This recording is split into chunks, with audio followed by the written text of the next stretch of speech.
Okay, welcome back. I have this new setup where you will no longer be seeing the monitors on the side here, and there's not as much clutter. There is a bit of clutter, but not as much on the desk. And I've got a wide monitor as well, so the screen recording will look a little bit different. I don't know. I'm sort of like tweaking the setup a little bit still. Trying to get to a point where I think um, it's good enough. I also don't really know what mic I'm going to use. I really like this microphone. I feel like it picks up a lot of like texture in the voice compared to, because I also have this mic, which is like a boom mic. I don't know. That's the one that I've been using for the past like few weeks, and I like the way that my voice sounds on that microphone. It's just that it's, I don't know, it's meant to be a little bit further away. It picks up more of like the echo in the room, I think. I don't think this one will pick up as much echo, but you kind of need to be quite close to it.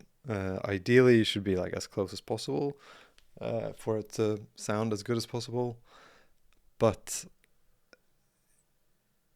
the biggest issue that I've had this mic for a while. I just don't know how to kind of use it because I haven't really been able to figure out a good setup where it doesn't take up too much real estate, both in terms of like, I don't want it to take up too much real estate on the screen for you guys. Uh, this boom mic, I can actually almost hide completely out of sight for you. So you almost don't see this. Um, or I could hide it completely. But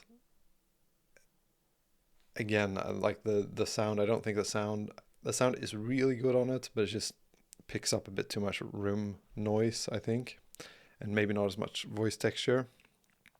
But this thing, then I found this like Amazon mic stand from Elgato, I think it was, um, and it's like small enough where I can actually place it somewhere else and it won't be too much in the way. So I can kind of get it out of my space a little bit, but it's also, I don't know. Now I just realized as I'm recording this, I feel like I probably need to use it a little bit to kind of figure out what I actually need, because I'm realizing now that I could probably have something that's actually clamped to the desk here and that goes up and like around somehow. It's just that I feel like I almost need like a custom setup for my particular space, because I have this old, I can actually show you. It's not old, but it's just like, it's a mic arm. But the biggest problem with this thing is that the spring in it is so strong that this microphone is not heavy enough to actually pull it down. And it's also really big, so like if I have it here, it like takes up a lot of space. Compare that to this little tiny microphone stand, and it basically doesn't take up any space, which I think is better. Ideally, I want like a mic arm that is exactly as long as I need and nothing else, and has exactly as many joints as I need and nothing else. Um, Obviously, everyone wants that, I guess, but it's just, I think there is a like perfect setup that I could create. It's just that I don't know. I don't even know what my requirements are at this point. So at least now we have a better monitor. I can sit hopefully better. I will have a better eye line of this monitor compared to before. And we have a microphone that is really good and can be close to my face.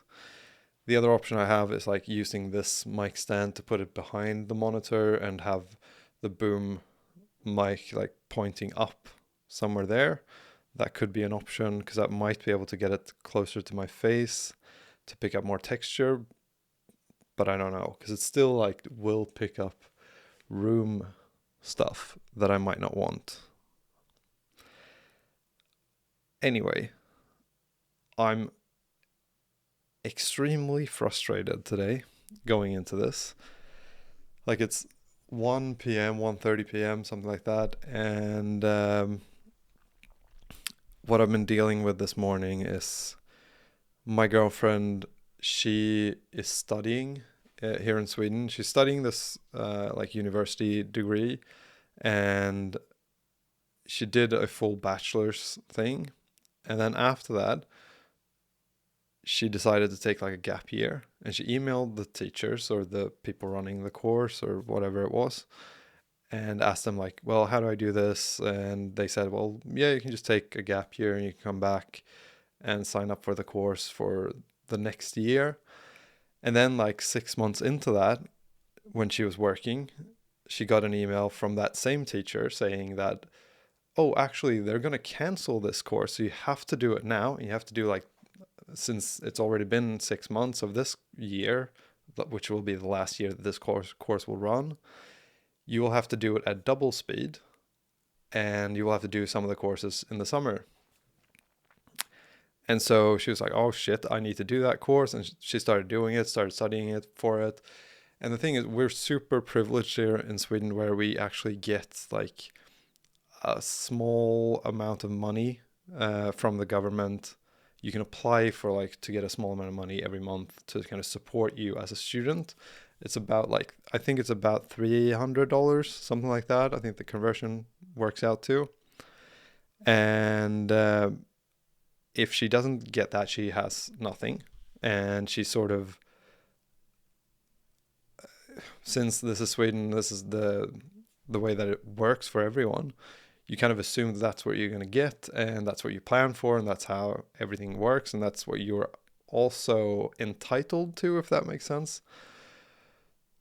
And now she got this message from the government, or the thing that allows people to get this money, and they said that, well, actually you can't get that money because the courses that you say you're going to be doing this summer, you're not actually doing those courses because there are no courses registered for the summertime. They're only registered for the autumn. But the thing is that she'll be doing like, what do you call it? Omtentor is what we call it in Sweden, but it's like, if you do the exam and you fail the exam, you get another attempt at it later on. So she'll be doing one of those exams, but it will actually be the original exam for her because she hasn't done the original exam. So for her, she's actually like doing the course, but in summertime. And all of this is due to the school not telling her that the course is going to get canceled. And we have this on email and everything, where they say that she could do it. Well, anyway. And I'm super frustrated because I talked to the people, or we talked to the people that issue this, like, this money. And they say that, well, it should work. All you need is just some sort of certificate, something that the school will send us just to confirm that you're actually studying these courses during summer. We call the school and they say, we're not going to send that. And it's just like, to me, that sort of like stubborn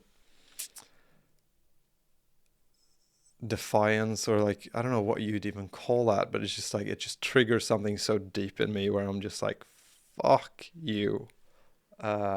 Because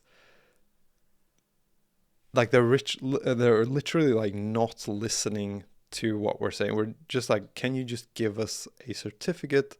Just say that she's doing these courses. Is she doing these courses during summer? And they're like, yeah. Just give us a certificate. Just say that she's doing it. And they're like, no, we won't do that. and that's final. We're not gonna do that. And this just triggers something in me where I'm just like, okay, if you're gonna be like that, then I'm gonna be like this, and I'm not gonna let this go until you see that you're wrong, and otherwise we're gonna take it to um, the next stage. And I feel like, I don't know, when someone's being unreasonable like that, it just triggers something in me where I almost feel like I will dedicate my life now to making you wrong. It probably is the most toxic trait, but it's just like, I've been looking at it, I've been like researching it, trying to figure out what is who is in the right here, and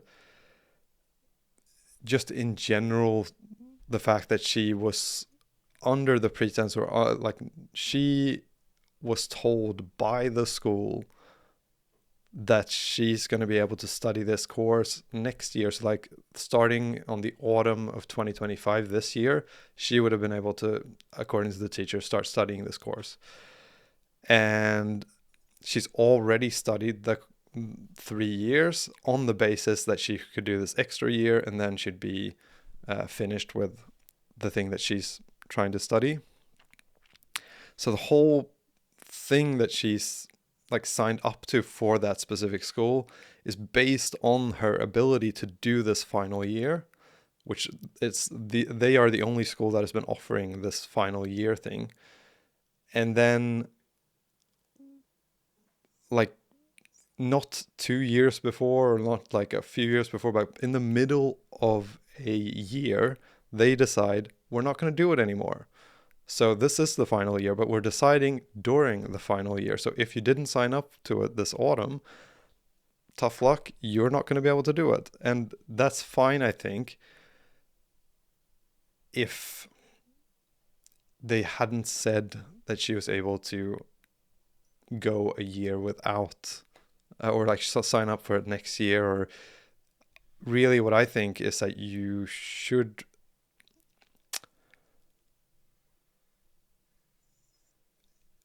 if you have students that would want to do this program, that are thinking that this program is going to exist, then I think maybe it's not necessary, maybe it's not like legally necessary for them to allow a sort of like leeway or gap or something. Wait.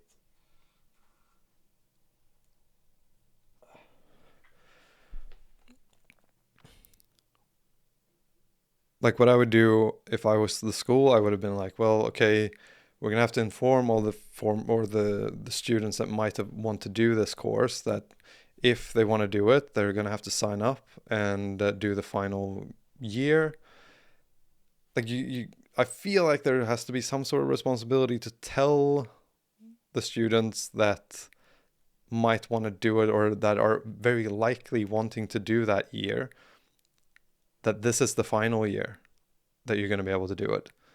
And not to say like 6 months before the year is over, like, oh, actually, this was the final year. We just decided this was the final year. I think that's really shitty. I don't know if it's like legally something that they have to do, but I just feel like it's very shitty. But that doesn't even matter, because the legal thing, I think, is that we're in the right because she got an email from a teacher saying you can skip this year, come back next year, and you'll be able to study it, and it'll be fine. And that, combined with the fact that now they only have to sign a certificate, like it's not even a complex thing, it's just sign a certificate, just say that she's studying during summertime this course for this many points. Just say yes to the thing that she is doing. And it's just like, they literally just say, no, we're not going to do that. I'm sorry, we're not going to do that.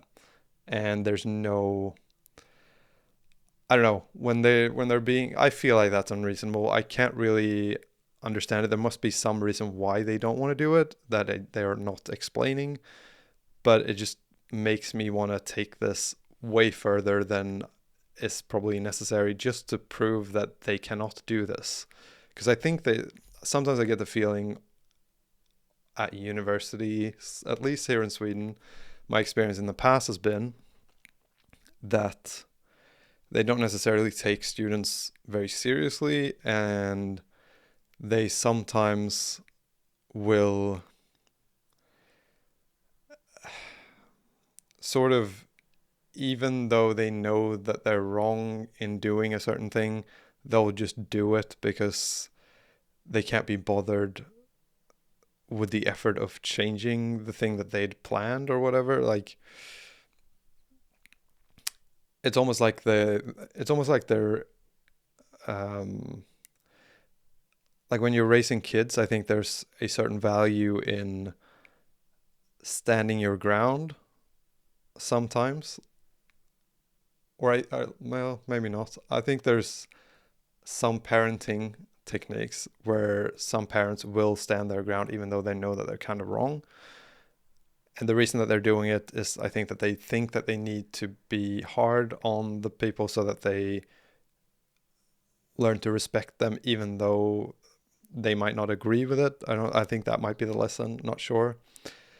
But I feel like sometimes in this stuff it's like they feel like they can't go back on their word. If they've said that we won't send you a certificate, and then we tell them that, well, according to these laws you kind of have to send a certificate, they are stubborn enough to be like, well, I can't back up on my word. I just said that I can't, and so I now need to find a reason why that is true or why I can't, even though there's no reason why they couldn't. Um, and I don't know, I get so extremely frustrated about stuff like that.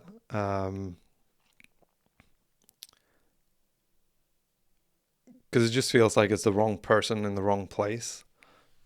I feel like when you're at, I don't know, it's just, there really isn't anything difficult about the thing that they need to do because she is literally studying that course during summer. All they need to do is print out a paper that says she's studying this course for this many points during the summertime and sign it. That's all they need to do. So I can't imagine that there's a problem with that.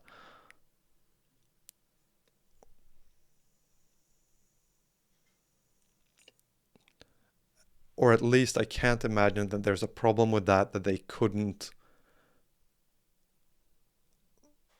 rationalize in retrospect if there was ever an issue with this thing that they um, agreed to. So, like, I understand that they couldn't, if someone has a re-examination date where they failed the original exam, for instance, and they have to do the re-exam during summertime, but they were actually studying the course back in autumn, then I could see that that's what they want to avoid. Maybe they want to avoid people saying that, well, I'm studying during summer, but they actually just failed the course during the original run time or run dates of the course. And now they just want money again during summer because, I don't know, they want to go to Ibiza or something and party. Um, I understand that. But this is so, like, there's so many things to point to here where you could say, like, well, this is the reason, this is the reason, this is the reason, this is the reason, this is the reason why she got money during the summertime, or why she got the certificate during the summer. And it was an edge case. It was something that we don't do. Because of this and this and this. I mean, I feel like that's so clear to me that I don't know. And I didn't get a good feeling when I got to like the highest level or the higher level of management there, and I talked to her because she was just like didn't really want to listen, and like just extremely rude. Really, is what she was, and it just gave me the feeling of like, well, we're probably gonna have to write a very serious email um, in order to get to this person. And this sounded like a person that will not admit that they're wrong, even if they're proved wrong by law. That's literally what it felt like. So that's very disturbing and annoying and frustrating. So yeah, that's a bit of my life, but that's why I'm late today, and really all I want to do is just spam call that person until they talk to me. Just be super annoying and just let them know that I'm not going to let this go just because you don't want to talk and just because you think that you're right about this.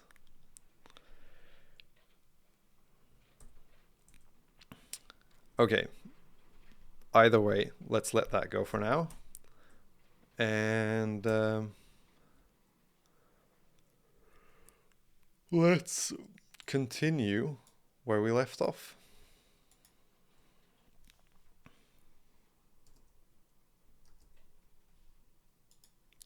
Uh-huh.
All right, so we're going to continue with this front end that we have here.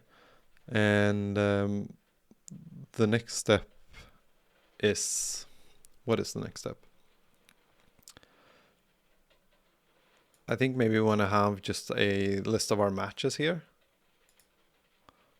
And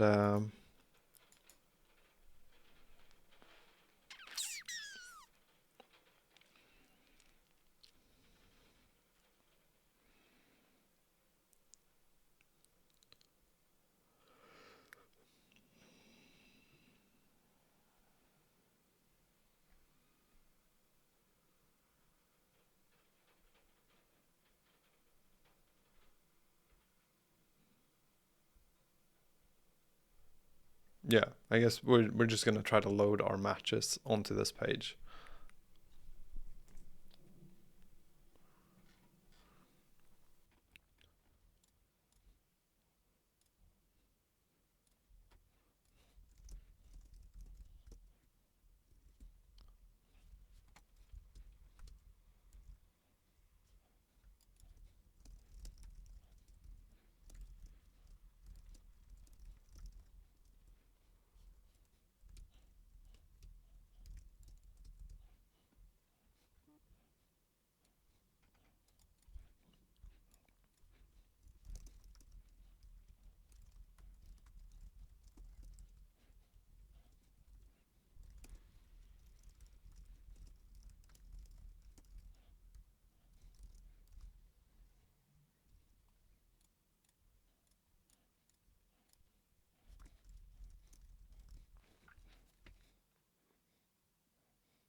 Oh, and actually, the pull-up bar, I'm gonna do some explosive pull-ups, and you're gonna see maybe if you can see some progress from the last time I did this.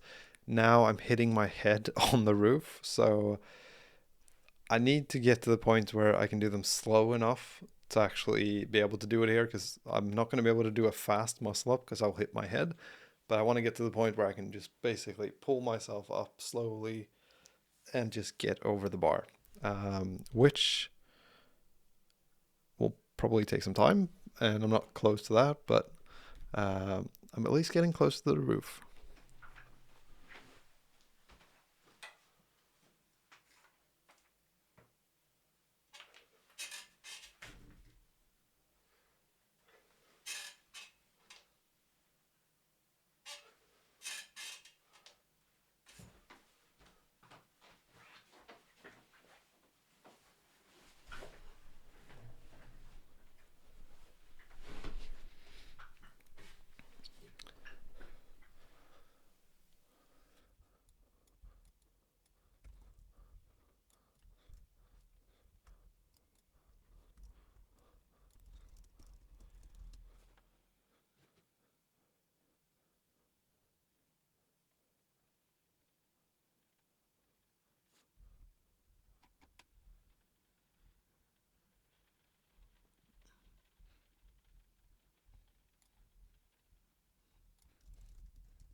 All right. It's been almost like, I don't know if it's been 2 hours, something like that. It's 3:30 p.m. I have to get going. I don't know why, but every time I try to do something with the AWS backend stuff, it's just not super clear that how it should be done. Like at this point, to some degree, it kind of would make sense to rewrite this and just host my own API on, um, like my own database, my own API on a server on AWS, because I think you can do that. Because all of this, I think, would be way easier if I controlled everything. Because I think what's happening is that there's certain issues happening along the way where information is lost, where like well, when you're using Amplify, you have to go through this particular structure, and if you're using API gateway with Lambda, then you first have to have these permissions here and blah blah blah blah blah, and then you can access this. But once you access this, you also have to have these permissions, blah blah blah, and then if you don't have the combination of those permissions, then it all fails. Or if you don't call it in the right way, in the right order, with the right like headers and whatever. Whereas if I wrote it myself, I could just say like, well, in an authenticated request, we have this header, this body, and this whatever, and that's it. And I could just have the exact same structure for every single call that's made, which would be so much better, I think. But I just don't know. Like, I just don't know. And I feel like,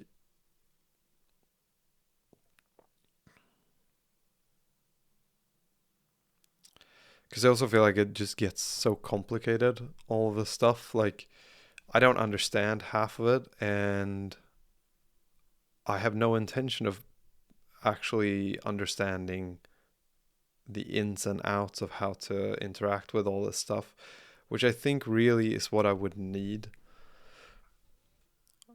Because I think it's to some extent I would need to know all of this stuff in order to be able to use it.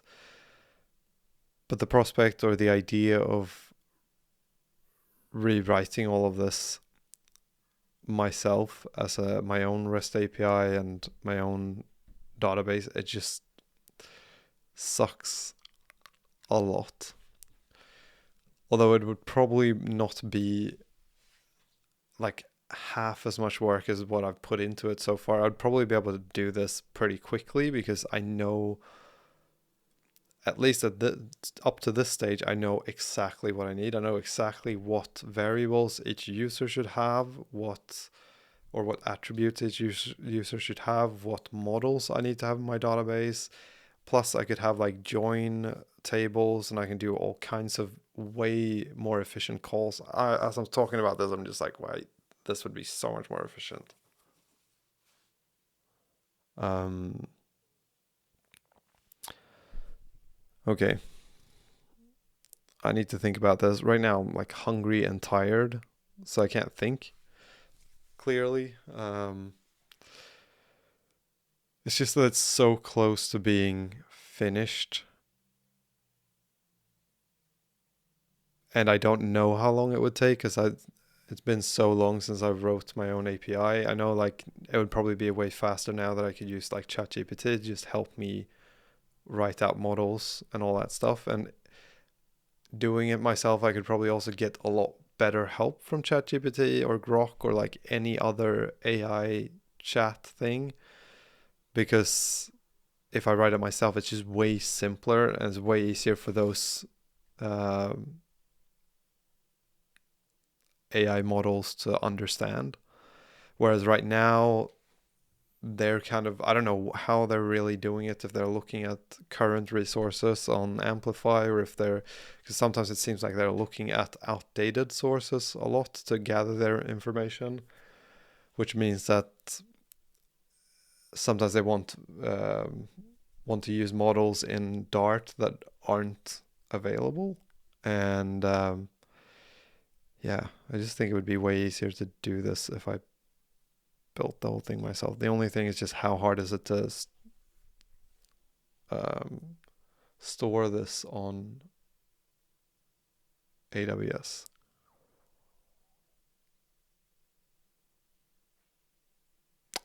Well, that's probably going to be the topic for next video. So I'll see you in that one. But thank you for watching. And now I'm going to go crash on the couch.